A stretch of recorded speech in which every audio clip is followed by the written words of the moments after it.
Madinah Institute for Leadership and Entrepreneurship, MILE. But you keep me honest on time. I'll shoot for 35 minutes and we'll see where we go. Hi everybody, it's great to be with you. Sorry about that. I am Walter McFarland, and as Ali just mentioned, recently we've completed writing a book, and what you're going to see today are some things that are covered in the book and aren't. And the art of it is kind of what's important. And if you'll stay with me in your mind's eye, there was a moment in these over 60 interviews we did with very senior people where I would get up and close the door, or I would say to the man or the woman, hey, thanks for answering our questions for the book. One final question for you. What did you do as a leader that mattered? Looking back in your mind's eye, what did you do that made a difference, that maybe hasn't been written about before or talked about before? And what you're going to see today, what we're going to build to, is 8 things that they said. The picture that you're seeing now is a magical place. Those are flags of about 100 countries. This place only exists 5 days a year and never in the same place. It's called the Global Village of the American Society of Talent Development. And every year I spend some time with folks, with learning and HR professionals, and asking them what's going on in their world. How can we do better? And lately I've been asking them questions about change, and here's some of the things that they've said to me. I asked them to help me sculpt a sentence that taught the essence of their world, of how change is affecting their world. If you're in Asia, if you're in South America, if you're in Africa, the Middle East, Europe, North America, I got a representative sample, I think, so what you're seeing is my discussions with 19 countries. And that's a sentence. And I think you'll agree with me that that sentence is profound, and I bolded the last phrase of it, even in the very nature of work. In their view, the change that they're experiencing is just really incredibly profound. And they went on to say a couple of other things. Maybe you're experiencing these things as well. They've noticed in themselves and others some of these following characteristics, and I will let you read them. They also talked about some positive things, about boundary spanning opportunities, about opportunities to do and be more, for sure. But overwhelmingly, they came back to this idea of this doubt and uncertainty. And if you study neuroscience, you know that doubt and uncertainty has important implications for the quality of our thinking. That in that literature, we have a phrase called threat state that talks about when the brain is uncertain enough, long enough, in essence, its ability to think creatively is degraded as it begins to think defensively. So their data would suggest, and this is still a relatively small sample, that maybe the environment we're facing is affecting the ability of people to do their best thinking just when we need that thinking most. That thought is supported by Gallup's 2013 Global Workforce Study of 142 countries. I want to call your attention to that first number. Gallup tells us that only 13% of the global workforce, 1-3, is engaged in their job. That means that 87% of everybody is either not engaged or actively disengaged. Every May, we have the international conference of what used to be ASTD, now is the Association of Talent Development. This year we had just under 11,000 people from, I think, 102 countries.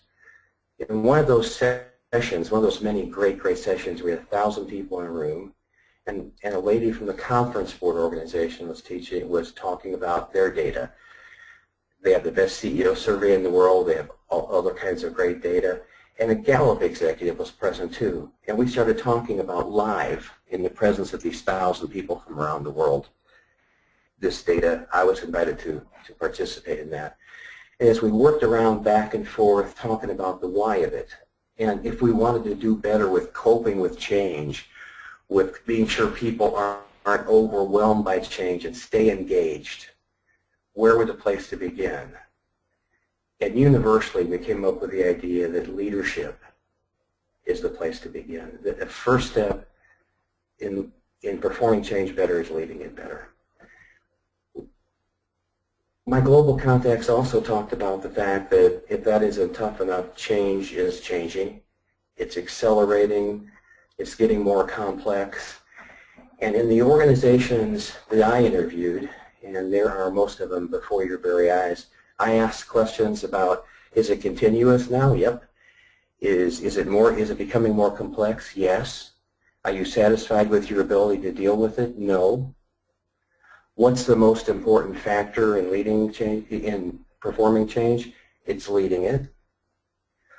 What has been missed by the literature? What are things to know about leading change not previously said before? And that's the moment when I would close the door or say, let me ask you the one more question about change. What really worked? And the answer was, and I wish, friends, I had thought of it, was taking courageous action. And again, this word courage came up, and it came up in this context. Again and again was the thought that if you're a member of a large organization that is shocked and surprised by disruptive change, that shock and surprise ripples through the whole organization. And the organization tries its best and tries to go fast. And oftentimes there's high levels of aggregation and fear. And sometimes even the best intentions of people, even with the best expertise and knowledge of people, these change efforts get off the track. And when they get off the track, they begin to do damage. Not only are they not achieving the change goal, they can actually hurt the performance and engagement of the workforce. Again and again, these individual change leaders said that how they got that back on track was putting themselves at personal risk. Sometimes they had to disagree with the direction of the larger organization. Sometimes they had to take additional action to do their best for that organization and to do their best for their people. So for them, being a change leader meant sometimes operating with high levels of risk. And I'm going to give you some examples of that. They talked about 8. And I'm going to go through each of the 8, kind of as the core of my presentation for you. And I want to be sure from Ali that you get hard copies of this, and if not, you'll get them from me. Be sure that you can go back and refer to them. So these are the 8 things that these folks in the companies I showed you said mattered most. I'm going to talk about what they meant, and I'm going to talk about where the courage came in for each one. An overriding theme, and I guess I'll admit to a bias to you all. Going to my continuing affiliation with the Association of Talent Development and my chairing of that organization when it transformed itself from ASTD to ATD, I really believe that learning matters, and learning at the individual, team, and organizational levels. And I mean that in a different way, and we'll talk about that way. But a thing that plays through what you're going to see next is the power of learning and change, and the value of creating a learning environment to people and the organization. And I talk about that environment, and by the way, I tested this thinking with these executives. When you as a leader are able to create that calm learning environment, you calm and engage your people because there's something in it for them. You're staying focused on their development in addition to the change. You can use a learning environment to unite the team by focusing the attention of the team always on the higher thing, not just the immediate change, but on the ability to take the organization and to take their own performance to a higher level. And learning builds change capacity. That is, the great change leaders, the best ones, weren't only worried about getting through this change effort, keeping it on time. They were worried about using this change effort to develop in their people the capacity to do better next time. They saw every change as an opportunity to get better at change. When I asked the senior executives in these organizations if they thought the ability to perform change better could give them competitive advantage, they said, absolutely yes. Building capacity is about that. Ends and means may seem obvious to you? And what I'm really saying here, and I've got 2 slides, is I'm suggesting that senior leadership hasn't agreed on what they mean by change or how to conduct it. That the senior leadership team assumes that everyone knows what organizational change is and everyone knows how to do it. We've done it a whole bunch of times, so why even talk about it? Whenever we have to hurry up and change it next time, we know what change means. Let's begin.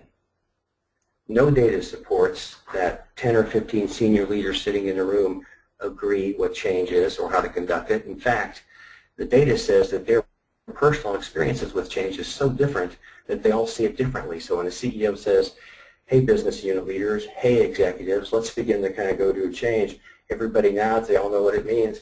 Everybody leaves and does something different. I think change is about cracking the whip on my people, about threatening them into submission. You believe change is about helping your people participate in change. Sally believes that change is about just making a good argument, a good rational argument for people, and they'll just simply do it. But as change unfolds, the fact that the different leaders are pursuing change in different ways causes the change effort to bog down and causes people to get confused about the overall direction of the change efforts. My leader suggested that somebody needs to get the senior leadership team together in a room before change begins and drive to consensus on 2 things, ends and means. And I define ends as defining the organization's aspirations for the change consistent with strategy. That means we've got a strategy, we know where we're going, how does the change effort we're recommending help advance our strategy? That's important because the workforce has been told about the strategy and understands it's what we're doing. They need to understand how this change effort helps advance it. So everybody, I'm the CEO. We've been talking about where we're going. Now I'm talking to you about this change effort. It helps get us there. Pardon me. I say means define how change is conducted consistent with the core values. And I think a key question that came up again and again about means was not just how do we conduct change in this organization? Pardon me very much. How do we conduct change? What do we do, but what must we never do? What are the limits of people? How do we operate together? So at the beginning, if we understand where we're going and how it advances us and how we're going to get there, what we will and won't do, we're better off. That's hard to do. Our informants again and again said that the senior leadership team doesn't want to be told by somebody that they don't know what change is or how to conduct it. They find that insulting and you're putting yourself at risk. So doing it requires an astute change leader, requires a person who's thought about the position and who can do it in an artistic way. But if you can get the senior leadership to agree on those 2 things, the means and ends, my leaders think that's a great first step in leading change. The second's don't overplan. You can see the chart in front of you. Let me kind of say a couple more words about that. What isn't written there is the thought that the global economy has been so scary and people are so risk averse that there's a propensity to overplan and kind of to use the wrong tools. And the mind of the organization tends to focus on micromanaging the change effort and can chill the ability of the team to be creative and innovative. Can chill the ability of the team to grow. And so rather than leave gaps in plans where at certain times where teams can kind of think originally about problems, the plan is much too detailed, it's transactional, it's checking in with the teams marching through it step by step. It takes all the fun out of it and it chills their ability to think creatively. Said another way, change plans are often too much about control. We do talk about this in the book, and we say that a better way, and we have an example in the book, is flexible control. Is build plans that don't lock people in step, but that add enough detail that people know what to do, but leave enough room for the team to be creative and for leaders to be creative in building capacity. So leave room for people to come up with original, unexpected, great solutions to change-related problems. A thing that came up again and again in my meetings was this notion of false urgency. And false urgency is my attempt to say disruptive change happens, it catches the senior team by surprise, that's embarrassing, it's afraid, people are seeing competitors cease to exist. That false urgency, that need to do something, anything now, can be as harmful to the organization as the threat, as the competitive threat itself. The fear of the senior leadership team can cascade through the whole organization, and the only thing that matters is getting through it. And maybe you've been a part in change where there's no time to think, and there's no time to share, and there's no time to understand, and there's no time to participate, and there's no time, there's no time, there's no time. All there's time for is to do. All there is time to do, all there is time for is to comply. Our data says that that situation, that compliance, isn't good for the organization. It causes mistakes, and in fact, there's some data that suggests that organizations that fail outright and cease to exist, so when you go back and ask them what they talk about this. It was go, go, go, go, go. They had to do something, they had to do something. There was no time, there was no time, there was no time. Courageous leaders make time. They resist false urgency, they set the optimal pace for change, and here's where they take some risk. If they have to choose between staying on schedule, hard schedule, and leaving someone behind, they'll slip schedule just a little bit to build capacity in the team. If you've ever been involved with a big change effort, you just winced. You just said, Walter McFarland, how smart can you possibly be? Following that advice can get me fired. And you know what? You might be right. But I'm talking about a kind of a leader. I'm talking about a kind of a guy who draws a line in the sand and who builds trust in the team. And the team understands that person's committed to the organization and to their welfare. And that person is magically somehow able to dance between those two positions, keeping this change effort on track and being sure people stay engaged in it. Am I saying that's easy? I'm not. Am I saying that my folks said it was important? I am. Two jobs. When we talked to teams of highly successful change organizations, they talked a lot about the leaders. And they talked about the ability of the leader, and I've alluded to it already, to do two things. One is you have to be business savvy.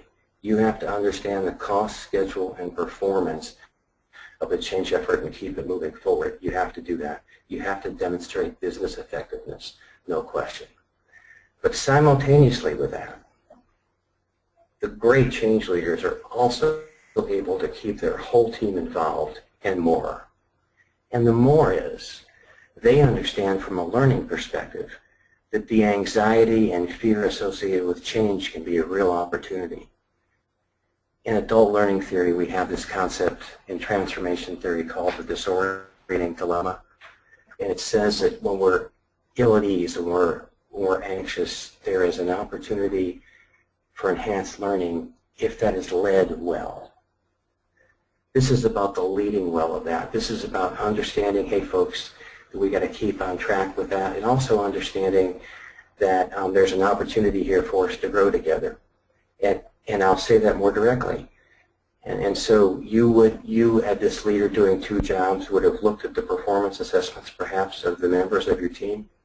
You would have an idea as you look at them now of what development they required or needed, and you would begin to call them outside one-on-one and talk about the specific opportunities in this change for them to accelerate their performance in areas where they have deficits, and also in areas where they have aspiration, where there's an opportunity, not perfectly, but there's an opportunity to enhance the learning.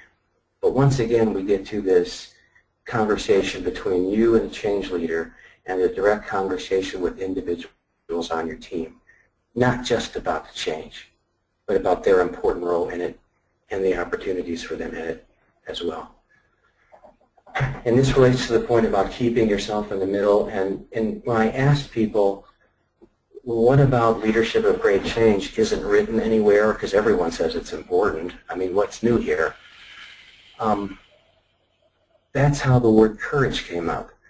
And it came up about, and sometimes it was said with passion, and sometimes it was said in a loud voice about, it isn't just about over-commuting the change, it isn't just about engaging people in the change. This stuff is hard, Walter McFarland. People's jobs are threatened, their lives are threatened, they don't see the opportunities. The great leaders put up their hands and they stand between the initial uncertainty of the change and the welfare of their team, and they will not be moved. And they use their experience and their expertise and their courage to interpret, to help a team frame and reframe, to help a team make sense of the organization, and to teach the team that skill so that the team, as we build capacity for the next change effort, begins to see change as this opportunity. They stop being a victim of change and they begin to think like a leader of change. They begin to understand that with every change is an opportunity. The art is just seizing it. But to close this out, it's easy to say stand in the middle. It's hard to do in the opening hours of a massive change where you put up your hand and say, nope, I'm going to keep the team together, we're going to do this together. But keeping yourself in the middle, maybe more than any one thing, makes a difference, according to our interviewees. Developing people shouldn't happen when change begins. It should never stop happening. This interest that you demonstrate for your team should be every moment of every day, and the trust should be in place before the change begins. When people believe that you have their best interests in heart, when it's calm, it's a lot easier to believe when it isn't, because you have some experience together in solving tough problems. You are a person who is constantly building change capacity for your organization by constantly building people. More than that, because you love your organization and you're a consummate professional, you're interested in helping it build more change leaders. In the book, I suggest that the ultimate goal is to create a change-enabled workforce where over time and with practice and growth, the organization becomes less reactive and becomes more proactive. I call that a change-focused organization. And the key reason it does that is that leaders use every effort to change to build change competence into the workforce, where change becomes less scary. It's a normal part of doing business. People have power to act on change, maybe small and medium-sized change, without having to check in. People understand that change is an opportunity to develop them and their staff. Change stops being seen as an opportunity for bad things to happen and an opportunity for great learning to happen. So one more thing the great change leader does is build change leadership competence in the team. Maybe not all at once, but he or she picks out one or two people to focus on and begins to build that capacity over time. I talked about my learning bias earlier, and here's where that comes home. Without exception, the members of highly effective teams talked about they never got lost in the change. They never got into a reactive mode. They always stayed focused on what they could learn as an individual, a team, and as an organization. And in the red print, I talk about that by leaders creating structures. And in the book, we talk about some specific structures that an organization and leaders would put in place before change and during change, and that would ensure that new knowledge is created and shared and remembered. So each time we go through an organization, we start with the knowledge of the last one. And the change stops being a stranger, and we begin to have an understanding from doing it continuously how we change here and where we made mistakes in the past and what's worked in the past, So we have a beginning point where change becomes friendly. And we're constantly increasing our knowledge about change. Change-enabled leaders model learning behaviors. And I talk about sharing and using new knowledge. In change, a thing that comes up a lot is that people believe that people create new knowledge a lot about change. They're not sure that it's shared. And they're not sure that leaders use knowledge created by others. In the fear of change, things become segmented and stovepipe. Our guys say that this is just the time during change to share information across boundaries. When something is working for you, tell someone. When something has worked for someone else, use it. When something hasn't, share it. Use this as an opportunity to learn, and you can see that as communication improves across the teams about what's working, there's a positive energy that sets in motion. Someone called it cascading success. And cascading success meant that we were able to use the change to work together better and work together so well that the change caused us to improve in a whole bunch of ways that we never anticipated. That our good faith, our trust, our enthusiasm, our faith in each other put in motion some things that were just incredible to see and that lasted far beyond the period of the change. I'm going to begin the summary. I'm watching my time, Ali, and I think I've got maybe 5 minutes.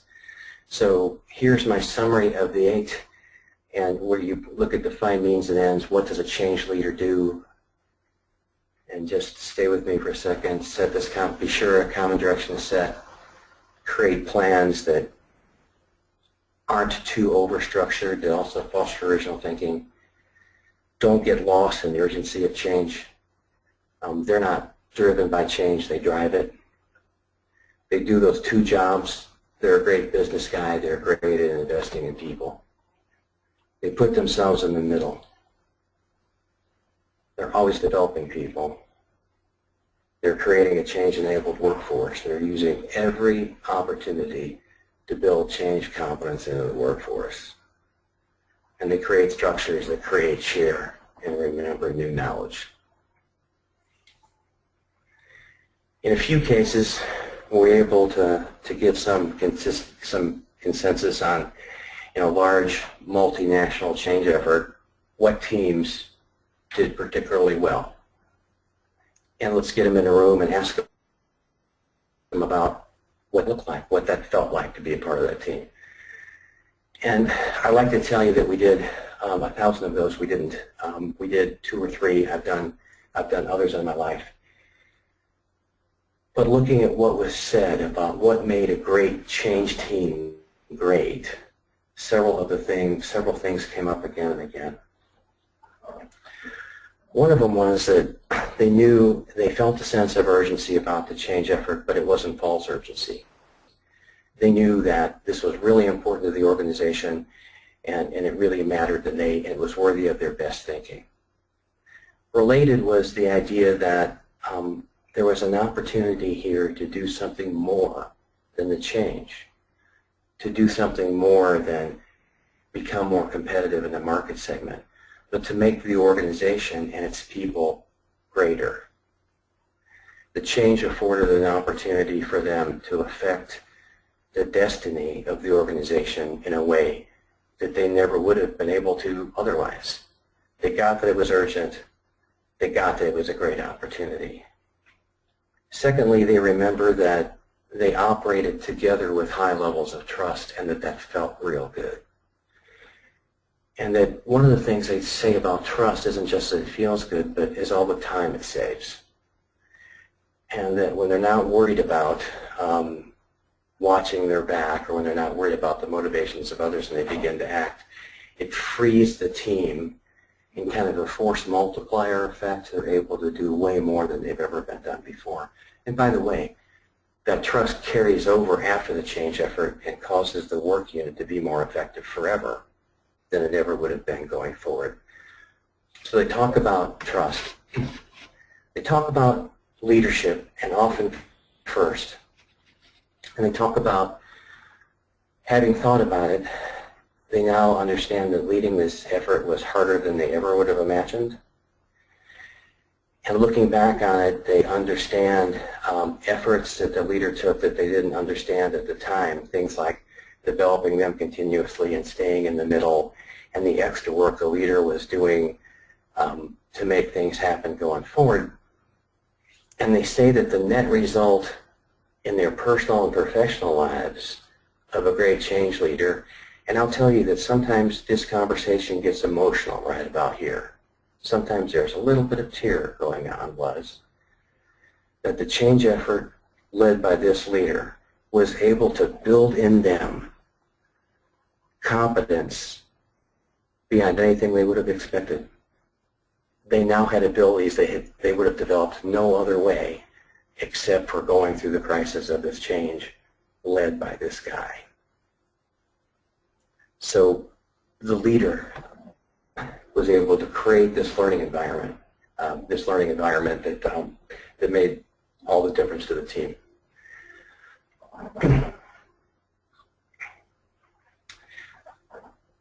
I think before I turn it back over to Ali for questions in a minute, I would offer one more perspective on what top leaders of big companies said change was about and wasn't about. Change is not about the words of consultants. It is about the actions of leaders. It's about the courageous actions of leaders. Leading isn't something that we can let consultants do. It isn't something that we can delegate to anyone. It's something that organizational leaders, sometimes working with great consultants for a bunch of great reasons, take personal responsibility and do. And they shape an environment that lets the organization and people succeed. Thanks. I'm going to turn it over to Ali now and leave you with my contact information. Our book website is the first one. We have a newsletter. If you'd like to sign up for it, please do that. We have 3,000 people globally on it. We'd love to talk to you monthly about choosing personal and organizational change. Thanks for your kind attention. Ali. Yes, thank you very much, Mr. McFarland, for a very, very interesting presentation. Indeed, very interesting slides. Folks, we are now open for the Q&A. You could post your questions in the question box, or you could raise your hand if you want to speak to Mr. McFarland. I see there are a couple of questions in the question box, so let me go straight. First one. Mr. McFarland, first question. Engagement of employees can be achieved by implementing better strategies. But what would you advise on how to motivate and induce attitude of learning behavior within employees? As we experience most of the times, employees are only taking training and development investment on them as a break from work time. That's a good point, and I agree with it. Do you remember that during the presentation I talked about a moment in the Association for Talent Development where Gallup and the conference board and myself, 1,000 people were in a room, and where we got to was leadership, but we got to more than that. And so when we pushed on the topic about how do we build engagement, how do we build a work environment, a learning environment in the organization, where does that begin? And the answer wasn't in the corporate suite. The answer was at the level of first-line supervisor, and there was a sense that leadership consultants, leadership theorists have missed the boat by focusing too much emphasis on the top of the organization, where the real work has to happen with building engagement and building high-performance, diverse teams is on the line by the first-level supervisor, and that as professionals we need to begin to focus on providing our best thinking and skills at the line. Now, what's the thing that a first-line supervisor does in creating this environment going forward? In our book, we suggest that a missing piece in leaders everywhere is the ability to lead change first in yourself. And Susan, in the first half of the book, talks about, and you know, Susan is a former Olympic athlete and is a person who thinks a lot about personal change.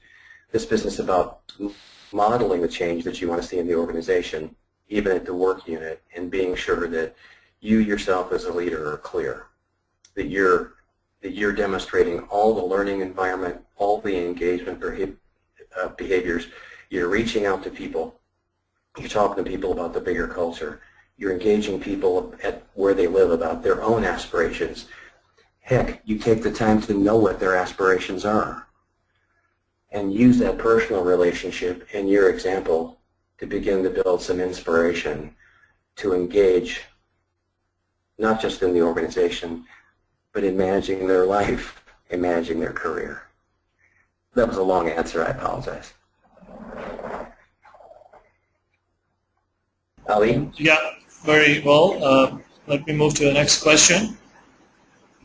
What are some of the best practices you suggest one should adopt for communicating change drive in the organization?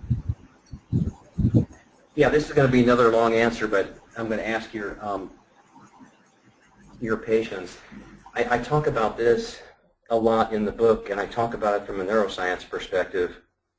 And please stay with me in this because I don't always explain this great.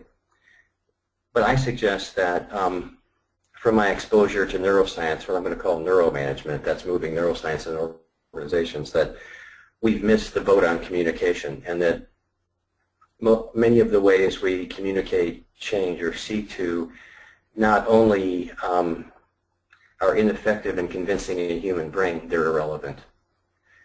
And the reason is that the brain isn't convinced by words. The brain is convinced by changes in its environment, by actions. And it turns out that the brain over, and not to get into religious problems here, over thousands or, depending upon your religious views, millions of years of evolution, it's gotten really good at surviving. And the reason it's good at surviving is that it's checking its environment to be sure it's okay all the time.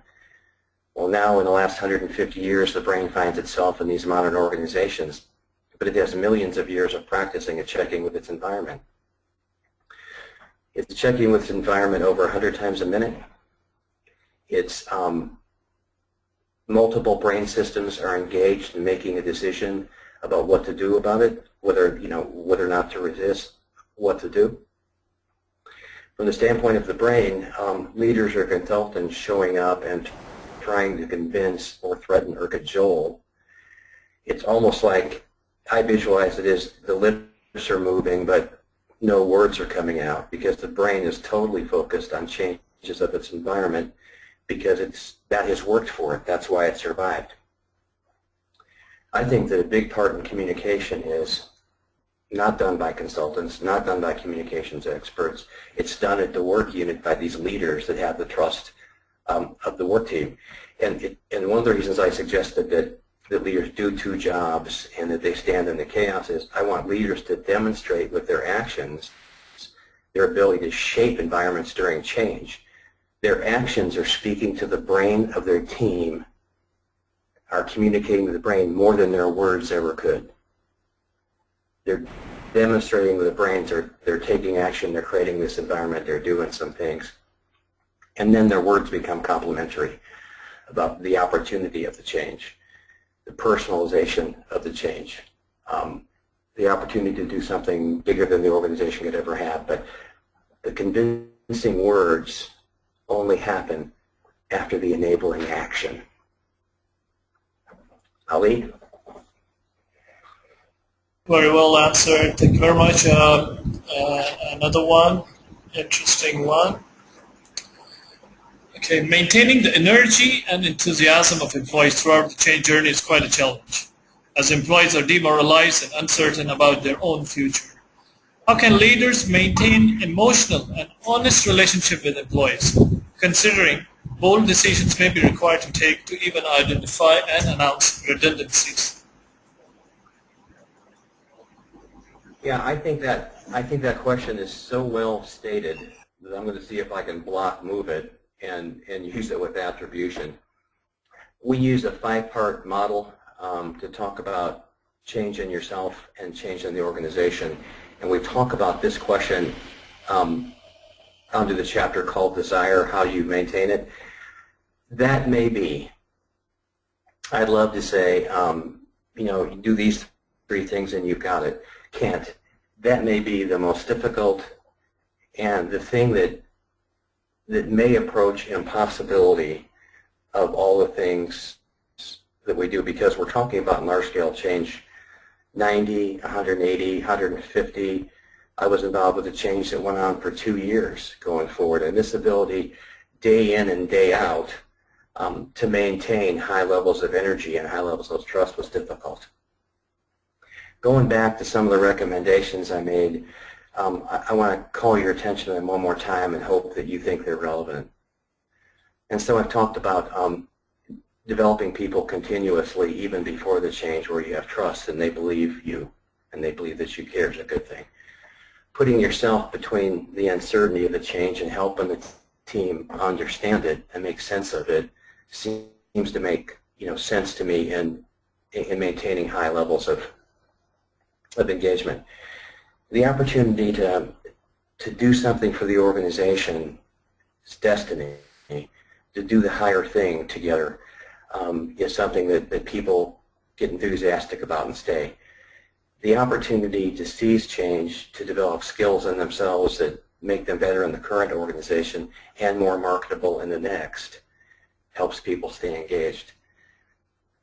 The ability to do it in an environment with high levels of trust, where you're looking forward to go to work every day and you feel like you personally are making a big difference, and you feel like your team is making a difference going forward, and your social needs are being met, your needs to achieve are being met, and in all again contingent on this authentic leader who's making mistakes and admitting them, who's focused on your welfare before their own, who's building in you new capacities that are relevant to you and that matter.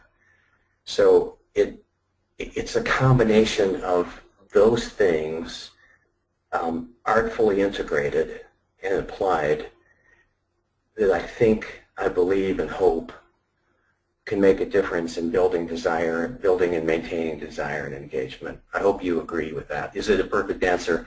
No, but I hope it's a starting place. One of the things we're trying for with, a second ago, I gave you our book website. One of the reasons I did that was so you can keep talking to us and sharing your ideas of how we do this incredibly difficult thing together better. So we're trying to build a global community of change going forward as well. Ali. Equally well articulated answer. So let me move one last question. What needs to be done ensuring that your organization adapts to change and does not backslide into old ways of working? Another great question, and I'll tell you, I do a lot of these, and I'm really impressed. Yeah, in psychology and neuroscience and behavioral science, as you know, the measure of change is learning. It's not backsliding. And until all backsliding ceases, the organization or the person really hasn't changed. They're still attempting to change until it's in. A mistake that's made, and I think my partner Susan would agree, in personal change and changing habits in yourself or changing organizations, is that people declare victory too soon. And the measure of the change is when the next disruptive change, when the next incredible threat happens, where's your starting point? And let me personalize that. If you're the change leader, the highly successful change leader that came out of the last change and did all the things I'm recommending and a whole bunch of more things that are more important that you thought of, can you start there for the next change? Is it in you to do it? Susan suggests that one of the ways to continue to build that is to never let go of your personal mindfulness, to never let go of your personal development, and say across the organization. And so if there is a period without change, that change leaders are training, they're counseling each other, they're asking each other the hard questions, they're staying frosty, they're asking each other how they will behave when the next change begins, and they're saying they will hold each other accountable to stay in the middle, to do the two jobs, to continuously invest in people, to be courageous. I want to suggest that if we can build a cadre of change leaders, and by the way, by that I mean we build specific change competencies to your organization, specific to you, to answer the question, how do we lead change here? And we not only just build them, we integrate them into your overall leadership competency model, and they're real. Leaders at all levels are assessed on how well they perform change, how well they develop their team, how well they develop the institution. As leaders are assessed in it and talk about it and practice it, you begin to change the culture of the organization to one that's focused on continuous change. Ali. Well, thank you very much. That really brings us towards the end of the webinar. Would like to thank you on behalf of Mr. McFarland. Any concluding remarks that you would like to give before we discuss out? I think that there's a bigger thanks, Ali. Yes. Thanks, everybody, for being with me today. Please don't hear this in an academic kind of way or as critical of anybody does change. Would you hear it as an opportunity? When I reflect back over the great people in 11 countries I've been with this year, talking about organization and change, I really feel a universal opportunity for us to join together and to do things better in higher levels of trust. And I think that the fact that so many people are not engaged and tired and anxious offers us, we leaders everywhere, an opportunity to lead, beginning with ourselves, but an opportunity to show that we care about people, that we see people as the consummate source of competitive advantage, that we see people as the answer to building a culture of continuous change, to think about our people first and to build in ourselves first our capacity to build people continuously. Thank you very much. Very well said. Thank you very much, and thank you all of those who participated in this webinar and for posting interesting questions. And once again, thank you very much, Mr. McFarland. Folks, we are recording this webinar, which will be available on Mile Community, community.mile.org. Leave you all with a note that there is nothing constant in this world except change. Thank you very much. You all have a good day, good afternoon, good evening, wherever you're logging from. Madinah Institute for Leadership and Entrepreneurship, MILE.